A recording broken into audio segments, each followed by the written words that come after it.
বর্তমান উপযোগী সময় উপযোগী সেবা দেওয়ার জন্য তেমন কোনো কার্যক্রম পদক্ষেপ নিতেছে না।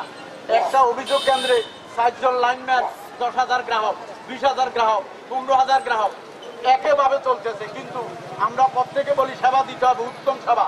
তারা ওখান থেকে বিভিন্ন ব্যানার, ফেস্টুন, বিভিন্ন সমাবেশ, সিম্পোজিয়ামের কথা বলে আমরা উত্তম সেবা দিই, কিন্তু ওটা শুধু তাদের মুখের কথা, কিন্তু বাস্তবে সমিতির প্রেক্ষাপট আলাদা।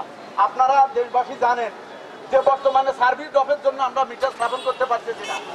সার্ভিস ড্রপ নাই, আমাদের রিকানেকশন করতে পারতেছি না। এই তারটা পর্যন্ত সমিতিতে কিনার কোনো ক্ষমতা দেয় না, তারা কিনেও দিচ্ছে না। দীর্ঘদিন যাবৎ আমরা মিটার স্থাপন করতে পারতেছি না। সকল কিছু আমাদের জিএম মহোদয় একটা গাড়ি পর্যন্ত কিনার অনুমোদন নাই। আমি একটা অভিযোগ কেন্দ্রের দায়িত্বে আছি, এখানে আমার 33 কেবি লাইন, 11 কেবি লাইন, একটা সাব স্টেশন বিদ্যমান আছে, কিন্তু আমার অফিসে একটা মাত্র গাড়ি, যাহা মাসের 15 দিনে বন্ধ থাকে। সেটা হচ্ছে শুধুমাত্র গ্রাহক পর্যায়ে মালামালের দুর্নীতি, খারাপ মালামাল ক্রয়, আমাদের পর্যাপ্ত জনবল সরবরাহ না করা, জনবল সংকট রাখা, আমাদের শিফটিং ডিউটি চালু না করা, আমাদের অতিরিক্ত ওভারলোড চালু করে দেয়া, এই বিশাল এক বৈষম্যের ক্ষেত্র তৈরি করে রেখেছে। আমি যদি এককভাবে বলি, আমাদের এবং বোর্ডের দুইটা আলাদা সার্ভিস কোড এবং সেই সাথে আমাদের এবং তাদের জনবল নিয়োগের পার্থক্য, এই বিষয়গুলো উল্লেখ করে আমরা এই বছরের প্রথম থেকে আন্দোলন করে আসছি।